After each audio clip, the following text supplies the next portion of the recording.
আমি কেন বাঙালি হতে যাব? কোনোভাবেই আমরা বাঙালি হতে পারি না। পাহাড়ের গভীর নীরবতা ভেদ করে উঠছে অস্থিরতার নতুন ঢেউ। বাংলাদেশের পার্বত্য চট্টগ্রাম, যা একসময় ছিল প্রাকৃতিক সৌন্দর্যের এক অসাধারণ ঠিকানা, সেখানে এখন যেন ষড়যন্ত্রের অন্ধকার মেঘ জমছে। সশস্ত্র গোষ্ঠীর কার্যক্রম আবার মাথাচাড়া দিয়ে উঠছে, আর তাদের পেছনে রয়েছে ভারতের সুস্পষ্ট মদদ। কিন্তু কেন? এই অঞ্চলে এত অস্থিরতার মূলে কি কেবল স্থানীয় সমস্যা, নাকি এর পেছনে রয়েছে বড় কোনো আন্তর্জাতিক চক্রান্ত? বর্তমান পরিস্থিতি প্রমাণ করে পার্বত্য চট্টগ্রামের অশান্তি হঠাৎ করেই সৃষ্টি হয়নি। এটি একটি দীর্ঘমেয়াদী ষড়যন্ত্রের ফল। সাম্প্রতিক সময়ে খাগড়াছড়ি এবং রাঙামাটির সীমান্তবর্তী অঞ্চলগুলোতে অন্তত 10টি পয়েন্ট চিহ্নিত হয়েছে, যেগুলো কার্যত সন্ত্রাসীদের অভয়ারণ্য। এসব এলাকাকে ব্যবহার করে তারা চালাচ্ছে চাঁদাবাজি, সশস্ত্র প্রশিক্ষণ এবং নিরাপত্তা বাহিনীর বিরুদ্ধে পরিকল্পিত অপপ্রচার। এসব অঞ্চলেই দেখা যায় একাধিক ভাবনা কেন্দ্র কিংবা ধর্মীয় উপাসনালয় প্রতিষ্ঠা করা হয়েছে।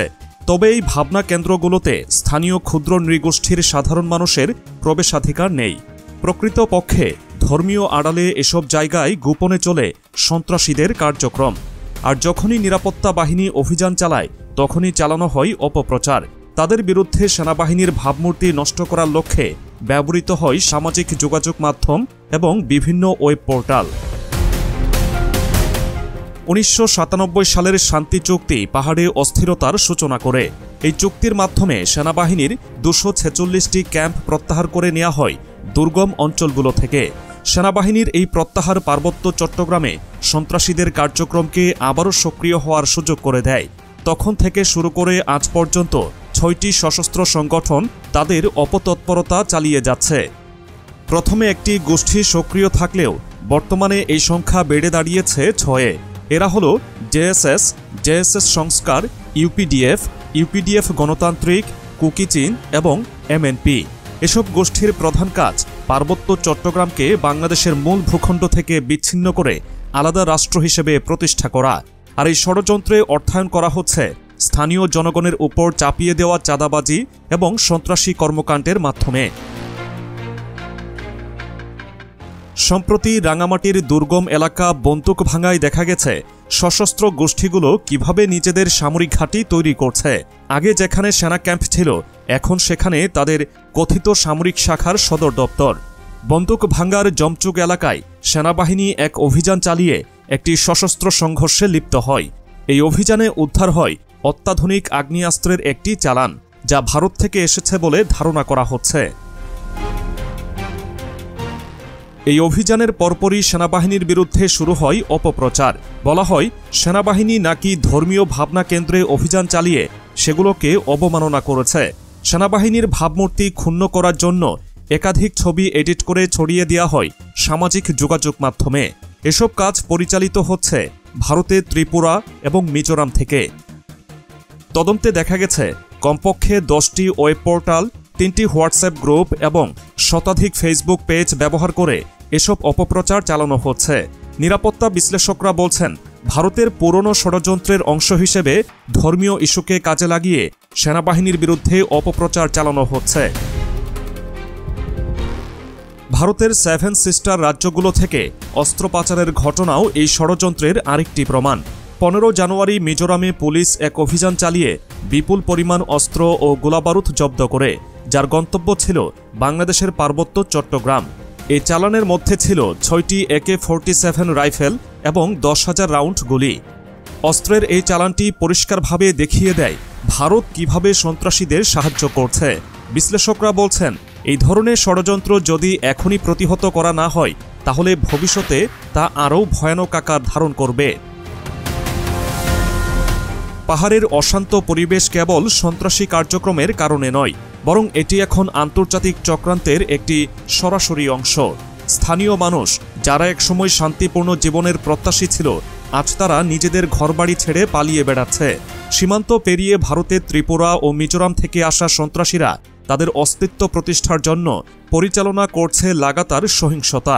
স্থানীয় বাসিন্দাদের ভাষ্যমতে রাঙামাটি, লংগদু এবং বরকলের দুর্গম এলাকাগুলোতে চাঁদাবাজির ভয়ানক প্রভাব পড়েছে।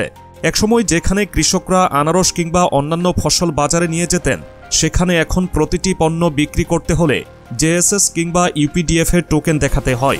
টোকেন ছাড়া ব্যবসা চালানো অসম্ভব। এই সংগঠনগুলোর চাঁদাবাজি একটি সুপরিকল্পিত কৌশলের অংশ।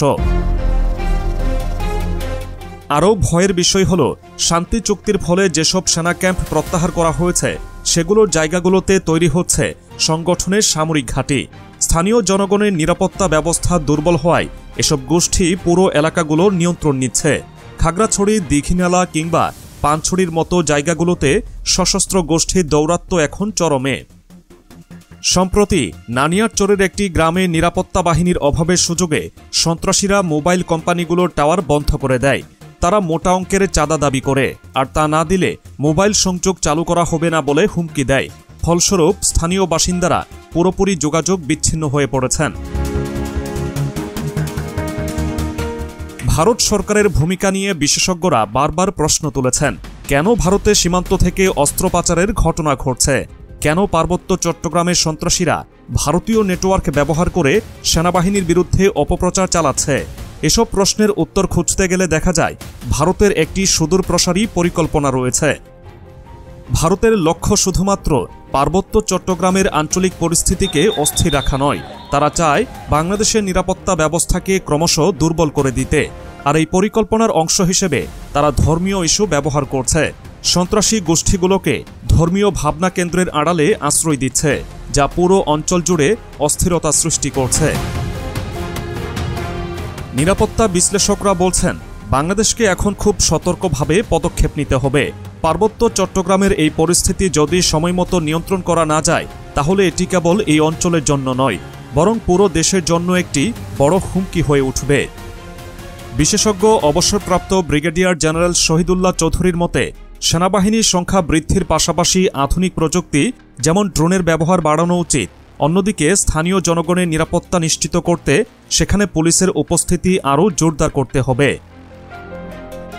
পাহাড়ের সশস্ত্র গোষ্ঠীগুলোর মধ্যে সাম্প্রতিক সময়ে সংঘর্ষ বেড়েছে। সেনাবাহিনীর অভিযান শেষে জমচুগ এলাকায় যে উত্তেজনা সৃষ্টি হয়েছিল, তা এখন ছড়িয়ে পড়েছে রাঙামাটি এবং খাগড়াছড়ি সীমান্ত এলাকায়। স্থানীয় বাসিন্দারা বলছেন, সন্ত্রাসী গোষ্ঠীগুলো একে অপরের সঙ্গে প্রতিযোগিতায় লিপ্ত হয়েছে। তাদের লক্ষ্য পাহাড়ের নিয়ন্ত্রণ নেওয়া এবং আরও বেশি আধিপত্য প্রতিষ্ঠা করা। অন্যদিকে এই সংঘর্ষের প্রভাব পড়ছে সাধারণ মানুষের উপর। তারা নিজেদের গ্রাম ছেড়ে নিরাপদ আশ্রয়ের খুঁজে পালিয়ে বেড়াচ্ছেন। যেসব পরিবার যুগের পর যুগ এসব গ্রামে বসবাস করেছে, তারা আজ শরণার্থীর মতো জীবনযাপন করছে। এমন একটি পরিস্থিতিতে বাংলাদেশ সরকারের পাশাপাশি আন্তর্জাতিক সম্প্রদায়কেও এগিয়ে আসতে হবে। সীমান্তবর্তী এই অস্থিরতা যদি আরও দীর্ঘায়িত হয়, তাহলে তা আন্তর্জাতিক নিরাপত্তার জন্যও হুমকি হয়ে উঠবে। ভারতকে এ বিষয়ে জবাবদিহি করতে হবে এবং আন্তর্জাতিক সম্প্রদায়ের উচিত এ অঞ্চলের স্থিতিশীলতা রক্ষায় ভূমিকা রাখা। শেষ কথা হলো, পাহাড়ের এই অস্থিরতার পেছনে শুধু স্থানীয় চক্রান্ত নয়, বরং আঞ্চলিক সাম্রাজ্যবাদী শক্তির কৌশল কাজ করছে। ভারত সরকার ও তাদের সমর্থিত গোষ্ঠীগুলোর এই পরিকল্পনা ব্যর্থ হলে বাংলাদেশকে আরও শক্ত পদক্ষেপ নিতে হবে।